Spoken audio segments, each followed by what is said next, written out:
Hello, college football fans, and welcome to episode 195 of College Football Throwdown. I'm your co-host, Alex Schmitz, and today I'm joined as always by my dad, Peter Schmitz. Hello, college football fans and Husker fans. Hello, everybody. We're coming to you on March 3rd here with some updates in the world of college football, both on the national level and the Nebraska level. We'll be talking about what's been going on in the world of the CFP, or rather what hasn't been going on, for lack of a better term, as well as some updates in the world of Nebraska football and other Nebraska sports as well. That's right. Lots going on. And of course, with the ever-changing landscape of college football, plenty of that to talk about too. Yes, definitely. Now, of course, this is a college football podcast, father-son duo here to talk about college football by college football fans for college football fans. And we're going to stick to our tradition and open up a cold beverage here to kick things off. Yes. Today, I got a little anxious. I got myself one of these Golden Road mango carts that I like, but I cracked it before the podcast, so you won't be able to hear it this time. Oh, okay. Well, and I'm back to drinking one of my favorites, the Four Peaks Brewing Company's Kilt Lifter. So one of my favorite beers here in the Arizona area, brewed out of Tempe, Arizona. Here we go. Cheers. Cheers. All right. Well, we're going to kick things off with the Nebraska side of things for this particular episode. And we'd be remiss not to discuss one of the biggest pieces of news that's happened since we last did a podcast, which was in late January after the national championship in college football, which is that John Cook, the legendary volleyball coach with Nebraska, decided to retire. He'd been our head coach for 25 years, leading us to 4 national championships and 15 conference championships. And his announcement, or his replacement rather, was quickly announced, who is Danny Busboom Kelly from Louisville. Former player who was highly regarded as a coach. So we're feeling like we're in pretty good hands there, but we're planning to do a separate podcast where we fully dive into the implications of that and what's been going on in the volleyball world in general, because it's obviously been a busy month over there. Right. Yeah. It's certainly deserving of. You rattled it off quickly there, but to have gone to, like, John has been to, I believe, 7 of the last 10 Final Fours. So if you were to translate that, say, to basketball, or to be in the college football playoff for 7 of 10 years, that would be Nick Saban-ish, right? Like, that would be really at the top of the sport, and so that speaks to the impact that John has had, and I think his involvement goes beyond even the Nebraska volleyball program, and further into just his willingness to broaden the sport of volleyball. So I think there's lots to discuss there, and obviously DBK, Danny Busboom Kelly, coming home was something that was somewhat anticipated when John would eventually retire, but most people didn't expect it at this time. Yep. So we'll talk about that in further detail on a separate podcast. Another important Nebraska topic, which is unfortunately a sadder piece of news, is the passing of Greg Sharp, who was the longtime voice of the Huskers basically throughout my whole lifetime.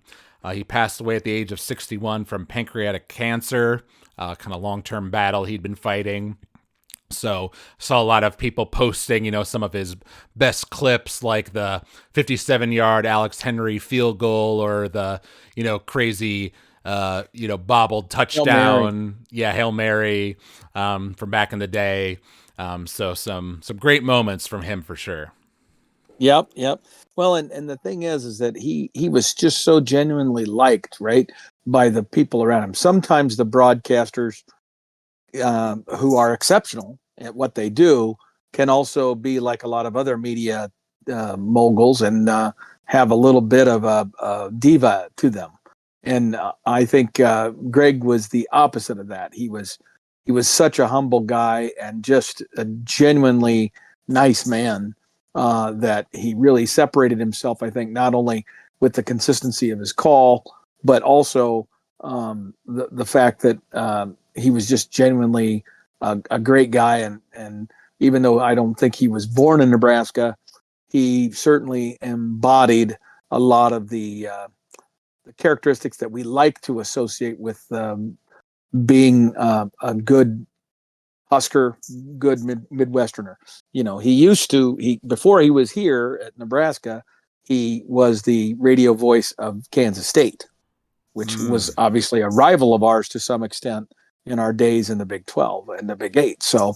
But a long history of being just an outstanding broadcaster. Yeah. Well, and like I said, for me, he's kind of been the voice of the Huskers my whole life. But in terms of your lifetime, where would you rank him amongst the radio hosts?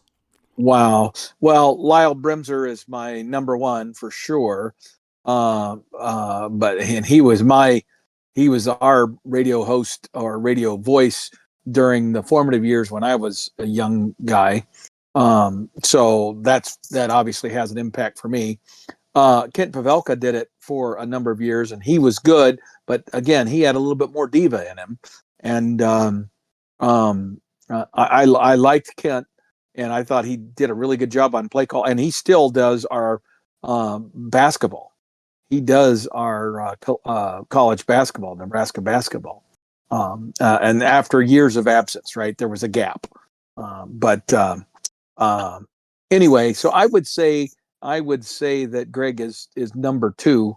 There was also a Warren Swain, I think his name was, who was also a broadcaster for a few years, and a couple of other broadcasters. I'm trying to think of the redheaded gentleman whose name is escaping me right at the moment. He's still in radio and does broadcasting up in Omaha, but I can't remember his name. John, gosh, I can't remember it. But yep, I would put Greg above all of those guys.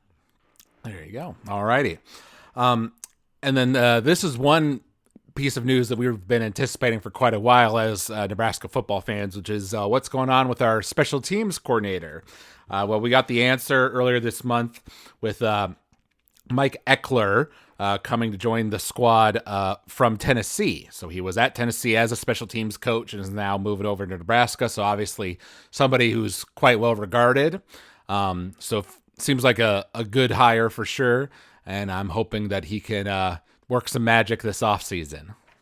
Yeah. And this is his second stint. He's actually a Nebraskan. He's from Nebraska, although he played his collegiate football at Kansas State. But then he came back to Nebraska. He was part of Bo Pelini's staff, and has always been. Yeah, I mean, he's been an absolute legendary when he was a player down at KSU, and as a young coach, the guy was a fanatic. He was crazy. One of the legends that people talk about was our all conference linebacker Will Compton, who's part of Bussin' with the Boys that you're familiar with, Alex. When we were recruiting Will was one of the top linebackers in the country coming out of high school, and Eckler was our linebackers coach, and he notoriously got a tattoo of Eckler of Will Compton, on his body to tell him how much he wanted him to come to Nebraska. So he did some crazy stuff. Yes. And I had forgotten that detail that he was with Bo before, which obviously is a nice past Nebraska connection. And we generally did have very good special teams under Bo. So that's a good. We did. Oh, and he is, as special teams coordinators go. I mean, certainly there are some that are probably tactically way more respected than Eckler is, but he's a guy that has been successful in special teams everywhere he's been.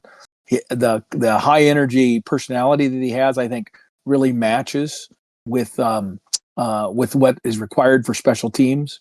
And so I just think that I think that Will is going to raise the energy and the want to of the types of players from the team that want to be on special teams, and he's going to be able to carve out some special roles for certain players that because they're just going to want to be a part of it, right? Because he's that kind of a guy. He's a very powerful personality, and so I'm hoping that he's been tremendous at Tennessee in his most recent stint. So he's coming over from the University of Tennessee to Nebraska. So that speaks volumes that you're walking away from a SEC school to, kind of come home to Lincoln. Yeah, definitely. Good loyalty signs there for sure.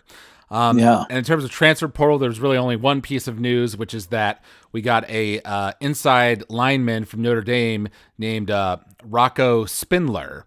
He's a senior, so he only has 1 year of eligibility, but he seemed to be pretty well regarded, from his time at his past school. So he's somebody who could come in and potentially be a starter right off the bat, which is good to see.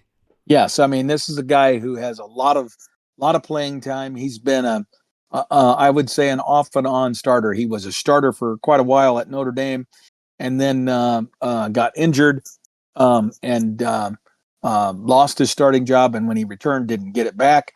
But then later, like the next year, the guy who had replaced him got hurt. He filled in behind that guy, and then when that guy got back from his injury, he didn't get his job back. So he's obviously a very talented player, and he's got a lot of experience, a lot of snaps. So hopefully he's a guy that can be brought into our line and integrated into it seamlessly, and immediately be in sync with the strategies and the technique that our offensive line is going to require of him. And if we can do that, then that really helps secure up the middle of our line, because he's a guard, and he could potentially play some other spots.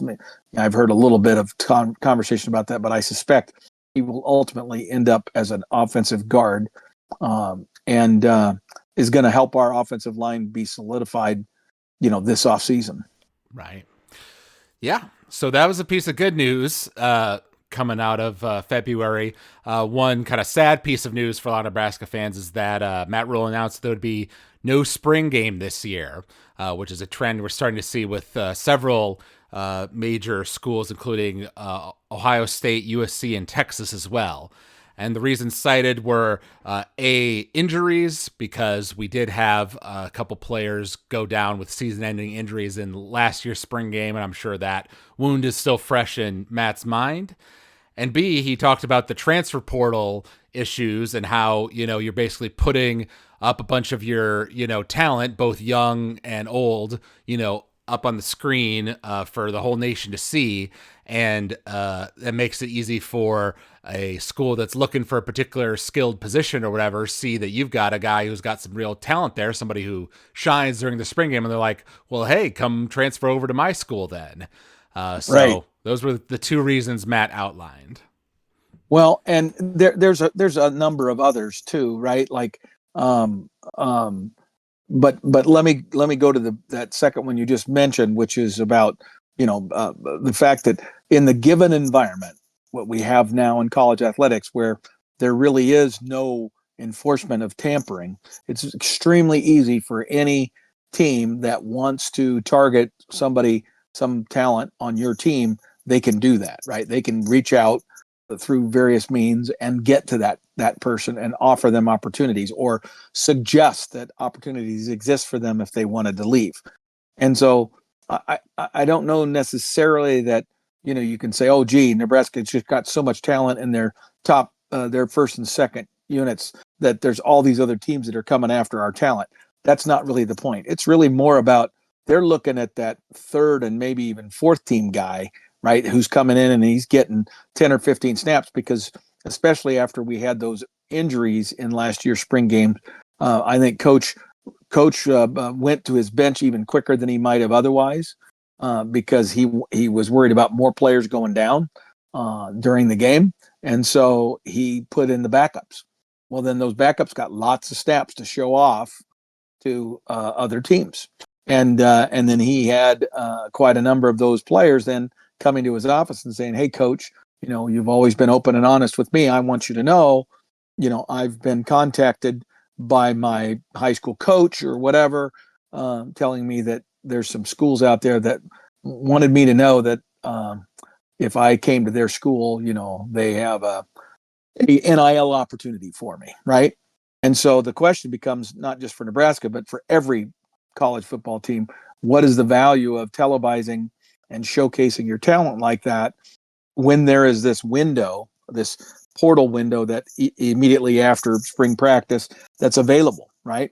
So I'm hoping this is a temporary problem that will get resolved. They'll close this stupid open loop and not have the Wild West that we currently have. But I think there's other things that are going to keep having a traditional Nebraska spring game forever happening again, and the biggest one being roster size. As we move in the direction, heck, we're still 15 or 20 players above um, the roster limit of 105, and um, and it would already be quite hard with all the off-season surgeries and things like that to field, three complete, at least three complete offensive lines or three complete defensive lines with talent that's ready to play, at the collegiate level, right? That aren't in some way either undersized or in some other way maybe not ready for prime time, right? So it would be hard to put together a spring game in the tradition that we have in the past because we just simply do not have enough bodies, and so that is also, I Right. think, a huge factor in why these changes were kind of compelled to have happen. Yeah. Which is, yeah, definitely a shame because, the spring game is always something for fans to look forward to, kind of in the first third of the off season, something where you get to see a sneak preview of the upcoming talent, all that. We all remember, of course, the excitement around last year's spring game, specifically because Dylan Raiola was first being shown to us there, and there's a lot of hype around that. Yep. Well, and we had new portal entry guys from the receiver room. I mean, there was a bunch of reasons to be excited about that game. And let's go back, let's be historic and recognize that Nebraska has been, kind of at the forefront and certainly the one that was the most consistently highly attended major event.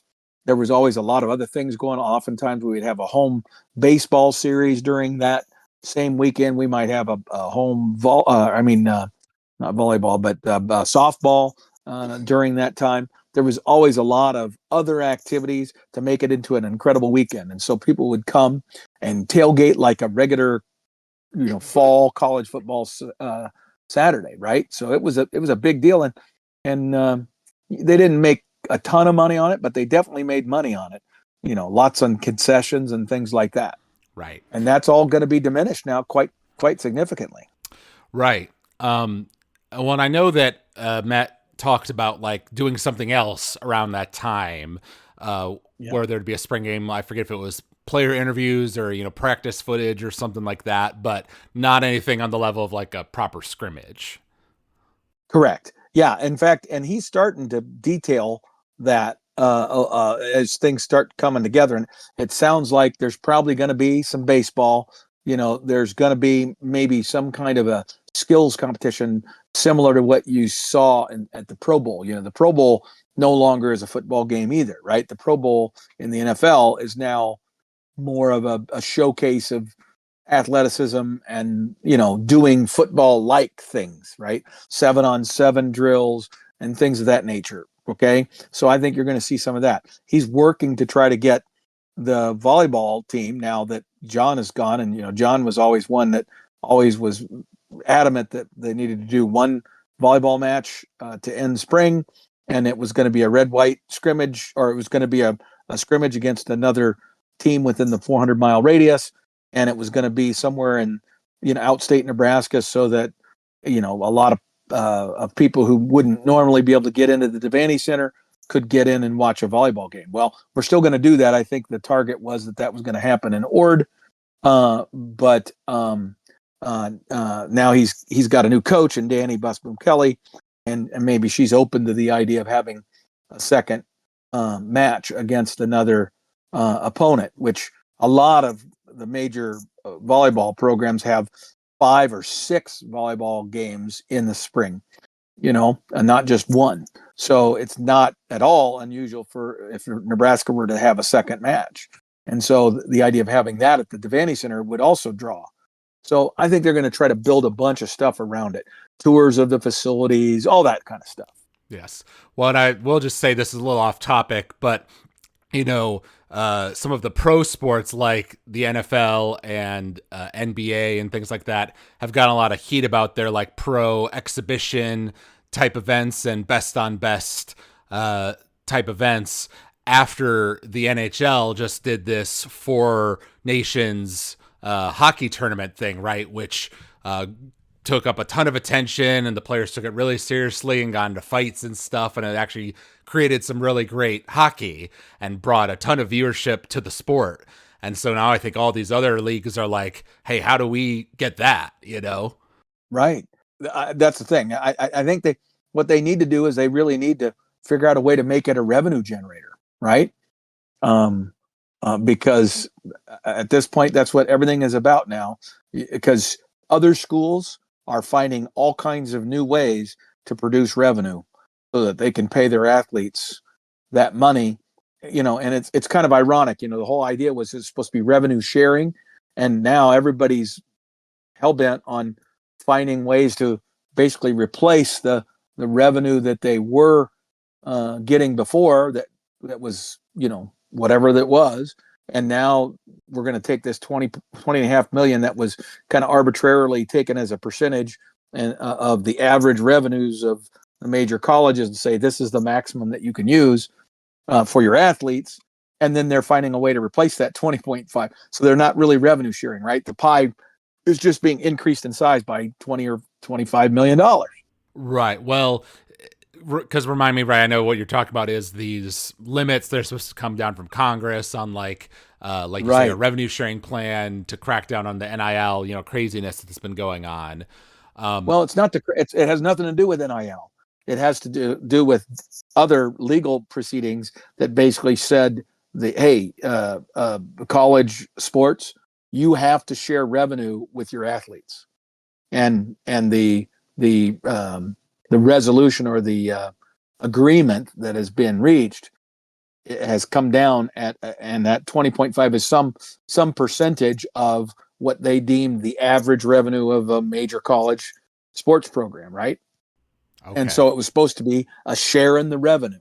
But my point is we're not really sharing a percentage of the revenue because now everybody's scrambling to find ways to make an additional $20.5 million, because otherwise they'd have to cut staff and cut programs, right? They'd be cutting men's sports programs right and left to get rid of $20 million of expenses, because they would have to find a way to cut their budget by $20.5 million. Where they're not doing that. They're trying to expand the pie and come up with another $20.5 million. So there's going to be this gamesmanship. I don't know how often that number is going to get reviewed, if it's going to be an annual review, or if it's going to just be bumped on a CPI basis or whatever. These are all things that are not yet defined. Right. But somehow the colleges and universities are going to keep trying to stay ahead of that curve by coming up with new revenue streams. Right. Okay. Yes. And obviously when the official details of that whole plan come down, we'll definitely do a podcast on that, because that'll be a big deal. Absolutely.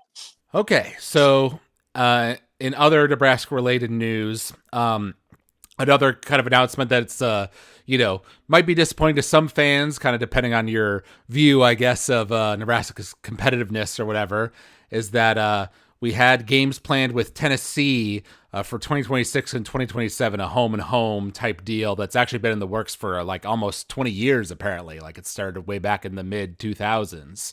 Mm-hmm. But that was recently canceled on Nebraska's end.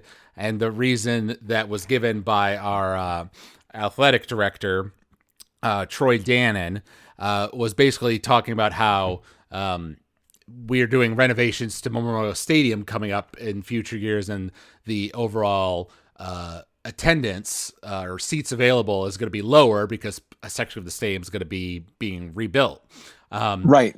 So it'll be unavailable. Right. And so he basically said that to kind of counteract the lower amount of money we'll be getting from the home games that we already do have scheduled, will have lower overall attendance, obviously, because of that renovation. So he wanted to add additional guaranteed home games to kind of offset that cost.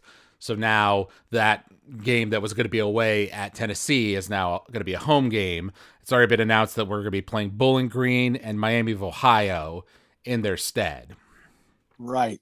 And people are like, oh, that's a hide. They just wanted to get out of the Tennessee game because it was too tough of a game for for the Nebraska's non-conference. They don't want to play tough teams anymore. And then of course that gets reinforced when I know we're going to talk about this later, when Coach Rule is then asked directly on that, and because Coach Rule tends to be honest, he's a very natural media guy, except that sometimes he lets honesty get in the way of wisdom to just maybe say something generic so that you don't corner yourself. But he basically said, of course we don't want to play tough teams when we're playing 9 conference games and we only have 3 non-conference games. Then yeah, those 3 non-conference games probably need to be pretty easy, right? Yeah, we'll definitely talk about that one later. But yeah, from the perspective of, our chances of winning, right? Obviously, you'd have to say that us playing Bowling Green and Miami of Ohio instead of Tennessee is going to be a help to our overall chances there. But on Absolutely. the other hand, I do like it when, like Alabama plays against Notre Dame, at the beginning of the season and that kind of thing. And I know there have been talks, we'll talk a little bit later about how the Big Ten and the SEC had a meeting, and there's been some talks of like making some sort of non-conference deal where yes, the SEC and the Big Ten play each other and things like that. And from the perspective of the TV partners, right, getting more eyeballs to games and fans wanting to see big time matchups, all those things are positives. It's right, but you need to get that deal in place, right? It's got to be a fair, balanced thing, and that also comes about with the whole 9 conference games conversation with the SEC. So it's a balance, right? Exactly.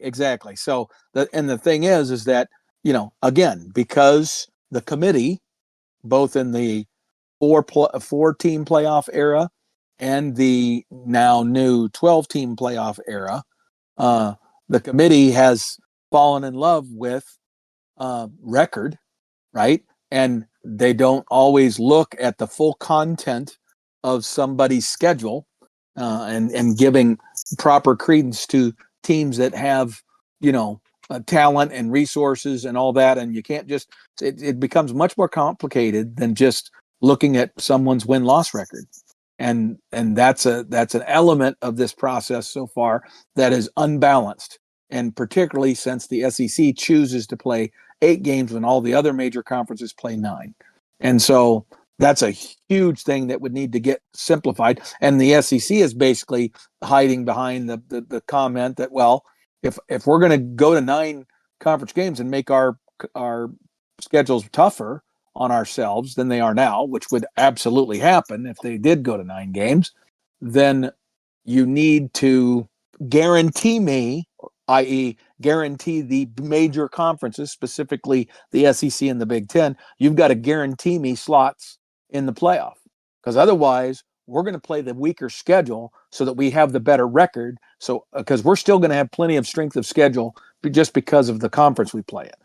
We're going to have enough of those big game matchups under natural circumstances that we don't need that extra game. That's their argument, right? Right. And so it's better to have the victory, better to have the W.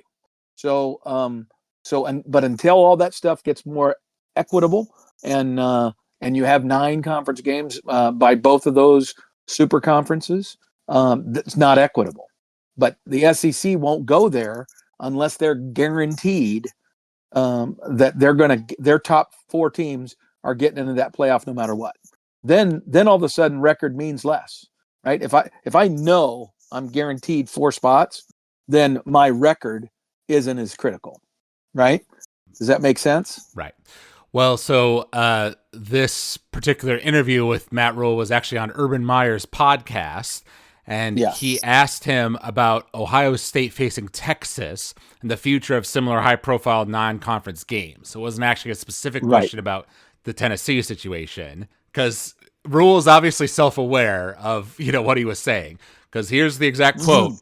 Why would you ever play one of those games? Rule said. If we're being completely honest, Coach Meyer, I'm at a point in life where in my fourth job and after getting fired in the NFL, I kind of say what I feel nowadays. I could care less. So that's what he said. Right. So he's well aware that he's, kind of going off the cuff here. Whether that's a wise decision is a different question.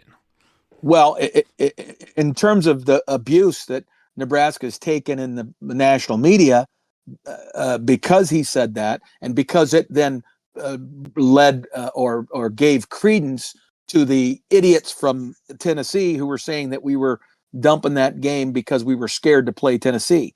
Now, I'm certain that Matt Rule was not unhappy when the AD came to him and said, "Hey, I'd like for us to consider doing this because we have a revenue shortfall that we need to address."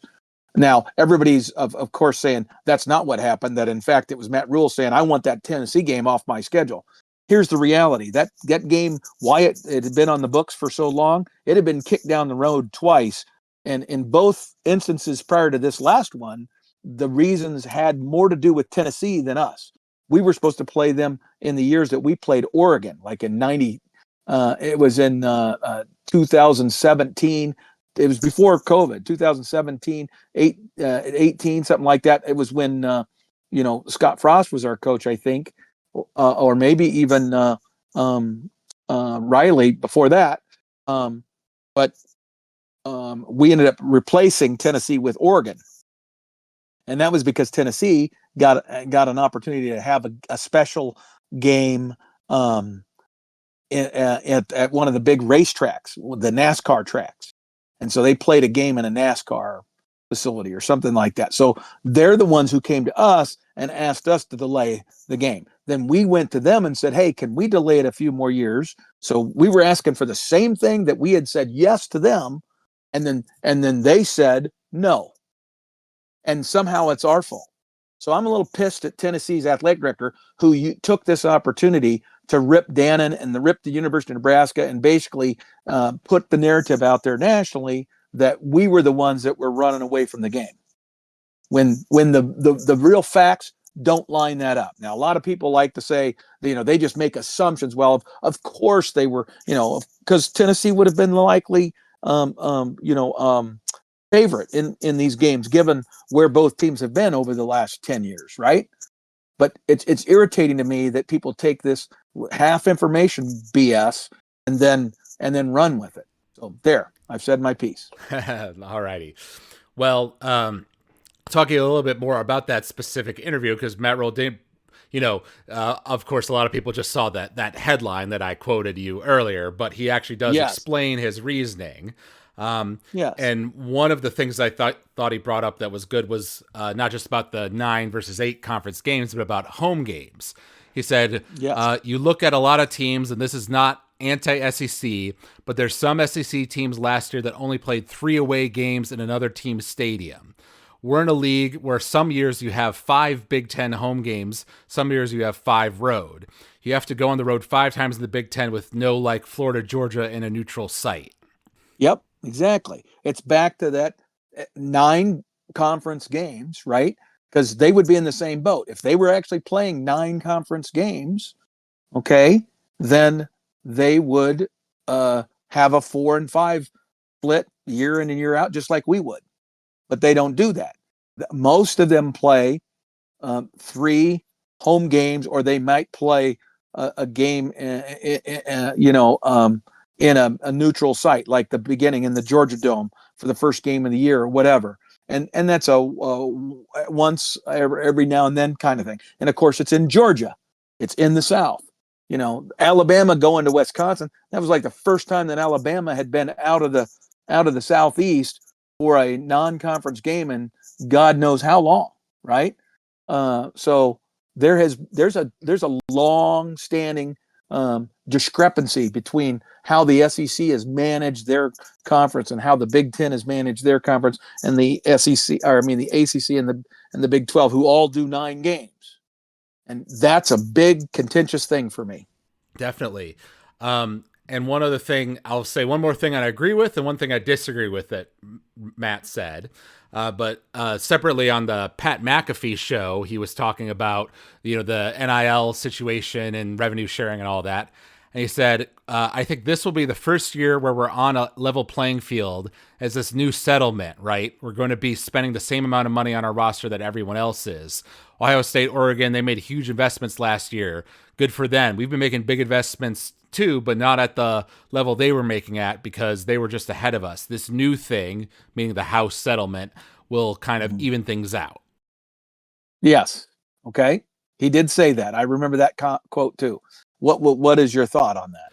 I just think it's interesting, that he's kind of viewing it as leveling the playing field. But as you just mentioned earlier in the podcast, now everyone's scrambling for ways to just, account for that revenue to keep everything else where it's currently at, right? So will it really rebalance the scales in the way that people are hoping? No. See, until there is, well, see, I think Coach Rule is expecting that when these fleshed out additional rules come down, that it's going to put some structure to the portal. Number one, that there's going to be some structure around how much money or how we can disseminate money with NIL. The reality is that the fact that Ohio State won a national championship after spending 20 some $million in NIL last year, when most schools, like I think our NIL budget for 2024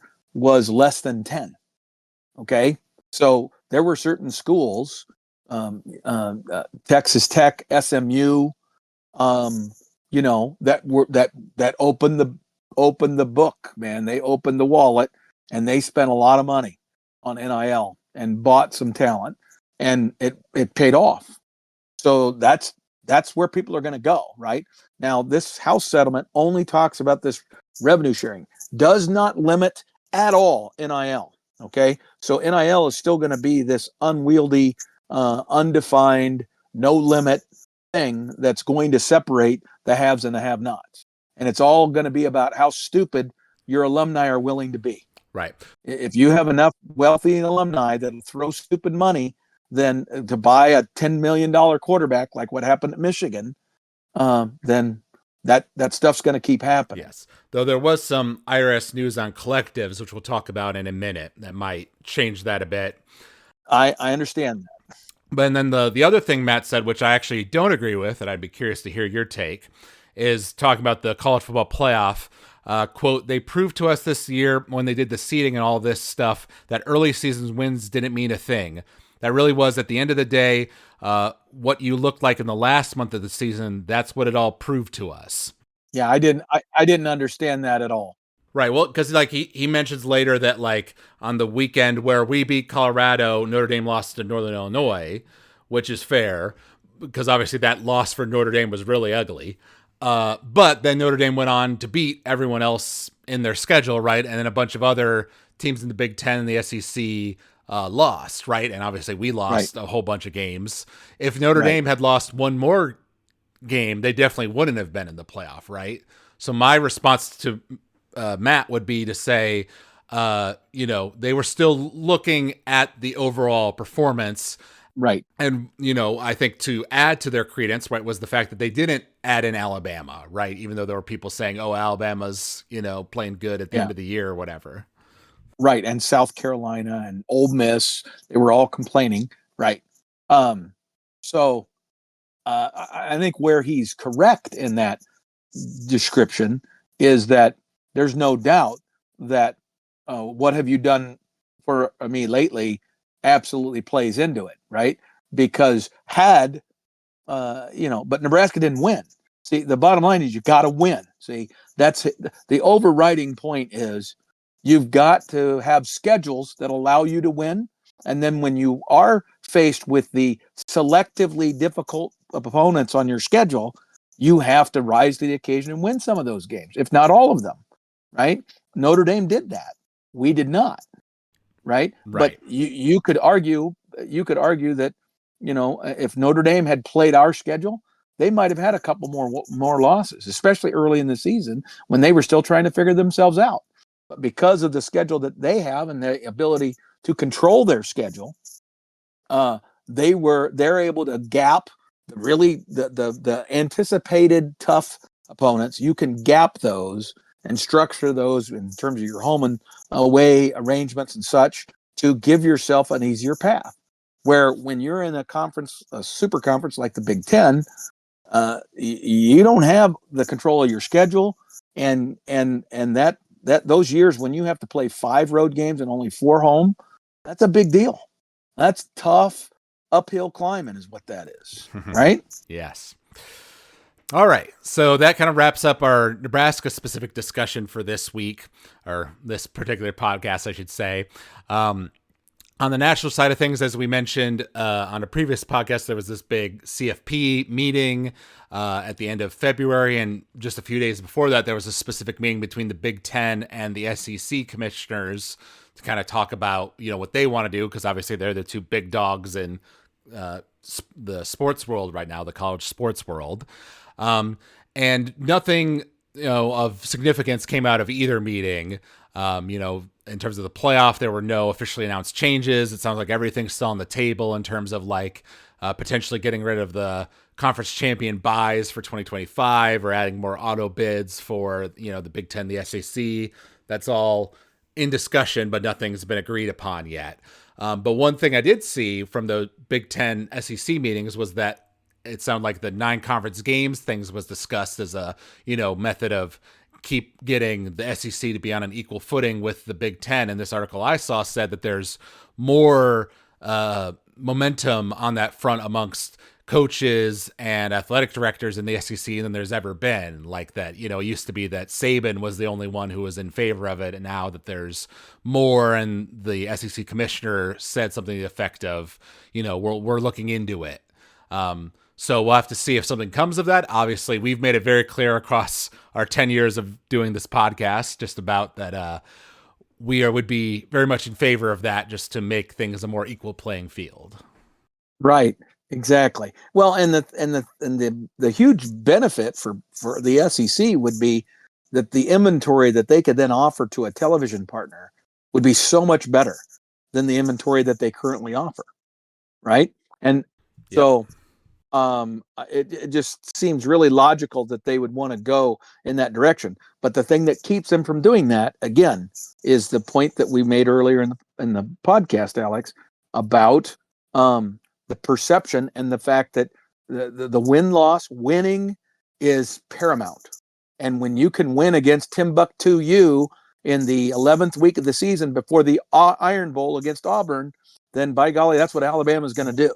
Well, right? But I will say, to the playoff committee's credit, right, the fact that they rejected Alabama from getting into this year's playoff, right, and brought in some of the other schools that they did, and basically said that Alabama's strength of schedule wasn't there, and the fact that they did have those extra losses counted against them. I think that goes to show that, it's not a guaranteed thing, right? That the SEC is the best conference in college football, so we get some wiggle room, right? Like that narrative kind of went downhill this last season. Now we've discussed it may very well bounce back, next year or whatever, and they'll have a very good season again, so who's to say where that conversation goes long term? But the point being that that's not something that they can necessarily rely on, and that the playoff committee is always going to roll over for them. Right. Well, and so in lieu of that, they're looking for a guarantee, as is the Big Ten. Right. They're looking for that 4-game guarantee. If they get the 4-team guarantee, then now that opens the door and allows them to breathe easy and say, okay, now that win-loss record doesn't quite matter as much. Now it's about what I do in my conference. If I am one of the 4 best teams in the conference, I'm into the playoff. Right. And then another big piece of news that we mentioned earlier was that there was some IRS statement. I guess they'd been looking into these NIL collectives that these universities are employing to kind of gather up NIL funds from, alumni and donors and things like that. And basically just saying that this is not part of your mission as a nonprofit, education university or institution. So this money will be taxable. I don't know exactly when that goes into effect, but Right. obviously that's a new consideration that all these universities need to think about.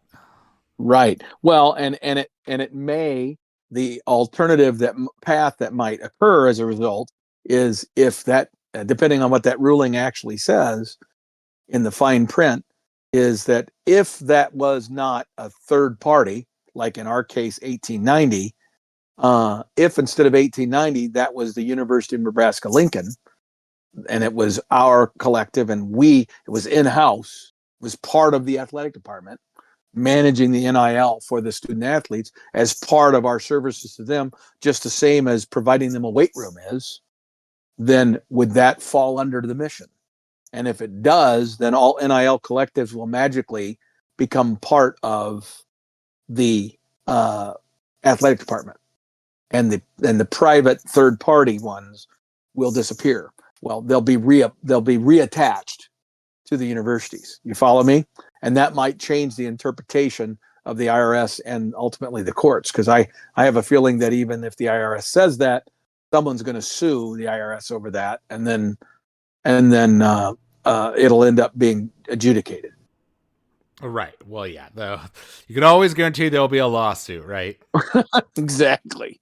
I mean, I kind of agree with the IRS in this particular case that that should be taxable because these people are getting paid for their name, image, and likeness. Just like if you were hired, Alex, to be the featured character in a in an ad, right? You're being paid for your popularity for in video game technology or something, and um, then that would be you would be reaping a reward because of your image and likeness, right? Right. Having your name associated with that product is a good thing. Well, that's exactly what this NIL is supposed to be, right? It's not supposed to be a pay for play. It was supposed to be for actual work done. But if they start doing the taxing thing, then they can start holding what do I want to say standard measures, right? To it, say what does the typical player or athlete at this position uh, uh, demand for this kind of appearance, and they'll actually have to be work done, right? There'll have to be appearances, there'll have to be work, there'll have to be commercials made, et cetera, in exchange for that money. Right now, they're just being handed that money, and they may have to show up for 2 hours at a fundraiser and shake hands with some wealthy boosters. Right. So that'll change the amount of time commitment and how that money can be defined, and it's going to have some credibility. Well, you understand the term? I'm trying to like industry standard. There's going to be a standard of this equals that, and right now there isn't one. Right. Well, so I looked up a little more information about this particular IRS letter that was released or whatever. Um, and it says that some NIL collectives are organized as nonprofit entities under state law and have applied for, and some have been granted, federal tax exempt status under Section 501c3. So it's just basically saying that NILs can't be nonprofits, these Right. collectives. It doesn't talk at all in here, from what I can see, about whether it's the university who owns it or a private company or whatever. I think it's just, regardless, if Right. you're trying to make it a nonprofit, try to get tax exempt status, you're not going to get it. But sounds like some collectives aren't that way. Like they haven't gone down that route. So, I'm curious, like how Right. many have versus how many haven't. So how big of a deal is Right. this really? Right. I don't know the answer to that. Um, but obviously, if it's a lot easier to go get money from donors if it's a 501(c), then they can write it off Right, as a exactly. donation. Yeah, you know what? I'm not sure. I don't think Nebraska's is. Right. I don't think that it's a taxable deduction. Yes. So anyone who's been, you know, profiting from that particular arrangement might need to look into their plans. Let's just put it that way. Right. And then one other interesting piece of news. This actually just came out today as we're recording this, but that Florida State and Clemson are supposed to have votes with their boards at their universities tomorrow on Tuesday on an agreement that would ultimately result in the settlement of 4 ongoing lawsuits between the schools and the ACC and a new revenue distribution strategy that would solidify the conference's membership for the near future. So basically, this would settle the various lawsuits they have. And another source I saw today mentioned that the ACC fee for leaving the conference will drop to less than $100 million after the 2029-2030 season. It will be $200 million before then. So it sounds like that may have been one of the compromises that the ACC gave, was like, okay, you guys are gonna commit to us, but we'll lower the fee for you to leave after 2030 or whatever. Okay. Well, that's a possibility. I don't know how that's all going to play out. I think that Florida State and Clemson learned that they thought that the SEC and the Big Ten would literally be jumping at the opportunity to get them and expand their conferences.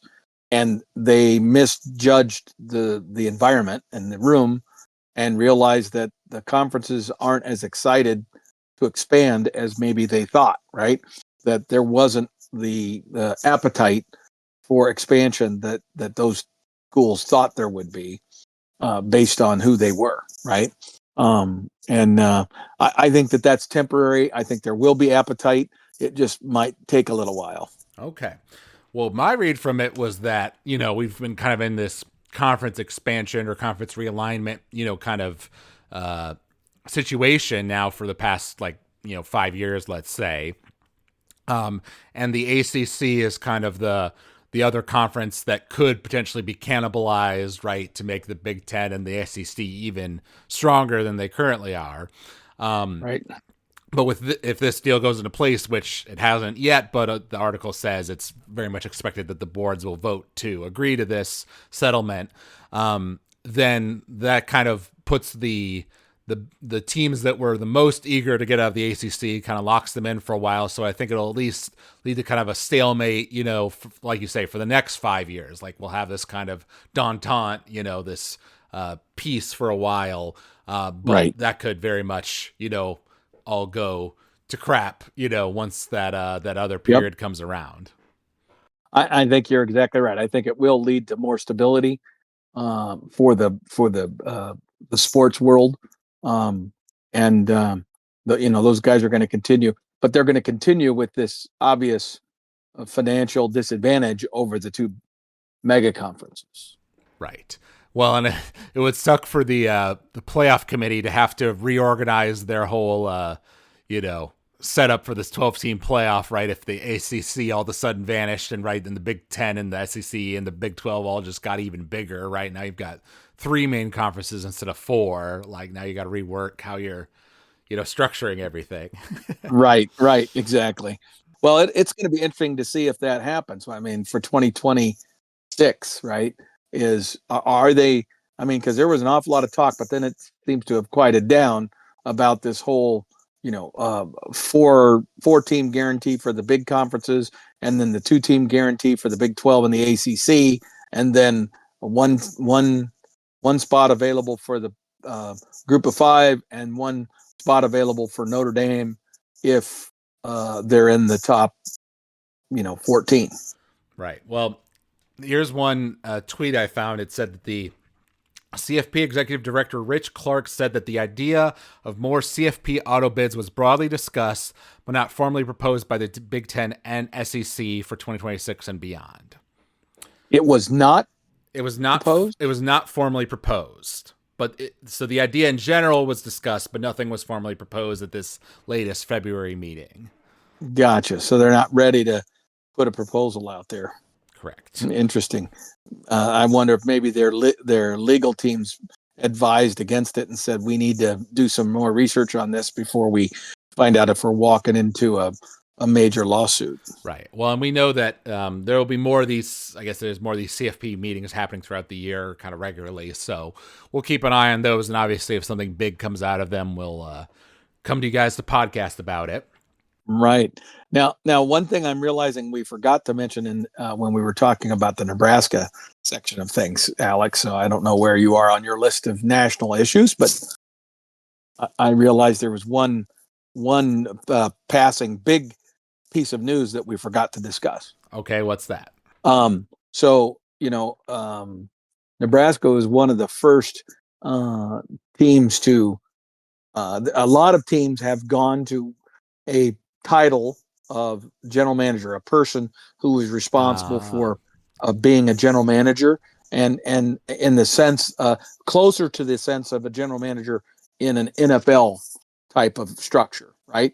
And the job of the general manager often was the guy who was, they're the one that shopped for the groceries, so to speak, right? The general manager was the guy who organized and oversaw the scouting department of an NFL franchise and was heavily involved in draft selection and all that process.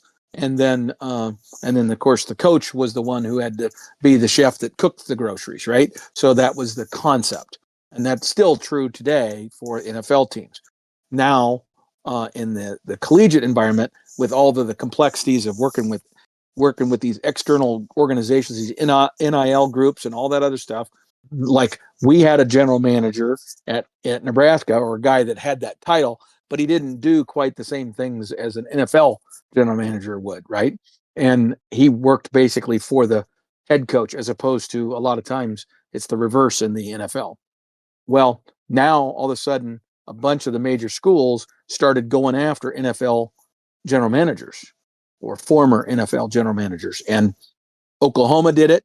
And the very next day, Nebraska did it. And I think maybe on the same day, Alabama did it. And all of a sudden, there's probably a dozen schools that have gone out and gotten highly experienced NFL front office, personnel who've been general managers or have been involved in that process, to be brought in specifically to start managing all of these activities surrounding this now allocation. How do you divide up, the 13 or 14 million dollars that is the piece of the puzzle that the football team gets out of the $20.5 million of the revenue share, plus working with the NIL? How do you put all that together, right? And who gets what money and all that? That's a job all on its own. So they needed more people to be involved to manage this and stay on top of it, right? And be cutting edge. Nebraska did hire a gentleman by the name of Pat Stewart, who is a former general manager of New England Patriots and the Philadelphia Eagles, the Super Bowl champion Philadelphia Eagles. So he has been involved with two Super Bowl championship winning, organizations as general manager, and is now in that titled role at Nebraska. So Nebraska, and again, on a national level, people praise this hire quite significantly. I don't really know what it ultimately will mean for Nebraska, but it's obviously a sea change in how you are organizing your football program. Right. I think I did see the headline of that when it initially happened, but you're right, I didn't jot it down on my list here. So thank you for bringing that up. And that's, I don't know if that's more Matt Rule or the athletic director, but if it was Matt, certainly his NFL connections wouldn't hurt in a situation like that. Correct. He did work for Carolina for some period of time too. So I think there was some crossing of the paths there with the Matt. So I think it wasn't like he didn't know this guy at all or anything. But it's just going to be interesting to see how, because the guy Padden, who had the title of general manager, is still with Nebraska and has been reassigned into like a associate athletic director role or something like that. And his job is going to be specifically, all he's going to do is the Moneyball piece. He's going to be the guy figuring out how all this money is getting spent, right? And how much are we spending it on, and how do we develop contracts for it? Because I think they're hoping that after this federal uh, lawsuit thing is resolved, that some of the rules that are going to come out of that is, the rights and the ability for a university to enter into multi-year contracts with these athletes. So they're not bouncing around every damn 6 months. And they're probably going to shut down and only have one portal opening a year. They're going to get rid of this spring portal thing. So the portal opens one time, and you're going in then, or you're not going in until the next year. Yeah, well, obviously we'll have to see what comes out of that, because in that case, like you say, it would definitely help with the transfer portal issue immensely, but not so much on like the paying players and NIL and just getting more money thing, right? It doesn't really help that as much, but I guess it does. For the schools that don't have a developed NIL program at all right now, you at least get you get the $20 million. You get this revenue sharing. Yep. So it makes it so the top dogs still have more to pay than the bottom dogs do, but the gap maybe isn't as massive. Right. Now, and we're going to talk a little bit more about this when we have our next podcast about volleyball, specific podcast about John Cook's retirement and the implications that are going on within volleyball. But as an example, Alex, you have a program at Oregon that lost their head coach to Kansas. Okay. A little bit of a tumblers falling type of thing, but very ironic that a coach from a team that has been a historic top 10 program for the last 8 to 10 years, right? Let's say 8 years, would leave that institution, which is a Big Ten institution with a very deep pocket, Oregon, and left that Oregon school to go to Kansas, a Big 12 school that doesn't have nearly as much money and doesn't have the recent 8-year history of excellence in the sport of volleyball. Why did that coach make that decision? It was quite obvious why it was, and it had to do with exactly what we were just talking about, that allocation of revenue. Oregon had obviously made it clear to that coach that he was not going to get a very big piece of the pie for his volleyball program. And that, is going to be a decision that is going to be unique to every institution. How many sports programs do you have? Which ones are already nationally prominent? And how much can you afford to allocate to all those nationally prominent programs so you can sustain their success? Because if you don't fund them, you're not likely to sustain much success. And coaches are going to recognize right away, okay, my athletic director is not recognizing, what I need. And if I can't get it, then I know I'm not going to be able to sustain my success. So I need to go somewhere that can. And so Oregon has one of the preeminent track and field programs in the country. And as a result, track and field, that's huge, right? There's 40 athletes on a track team, and that's both men and women. So you got 90. If you want to have NIL dollars to distribute through a nationally prominent track program that the university, it's one of the university signature programs, then that gives you less money to distribute for a program like volleyball. Right. Though, on the other hand, I was thinking with Kansas, right? Obviously, there's their football team, which they want to be good, but they also are even better at basketball, right? Correct. Kansas is a basketball school, so you got to imagine they would Right. allocate a good amount to basketball. Correct. And so it's how you slice that pie, right? And every institution is going to be different. Some schools in the Big Ten, huge in hockey, right? Their hockey programs have won multiple national championships. Wisconsin and Michigan State, and those kinds of things. Penn State has men's volleyball. Ohio State has men's volleyball, and they're prominent programs, right? National championship caliber program. How do you allocate among all those different teams within your institution? And that's where the challenges become for Nebraska. We have a bowling team, a women's bowling team that's won like 8 national championships. Don't you think they should get a little bit of that money to help sustain that program? Because if we don't, then other schools who have not historically had the success of Nebraska might very well pass Nebraska by, because if they can start offering those premier, bowling athletes, a little bump, that we're not willing to match, guess what? We're not going to sustain our success. So Right.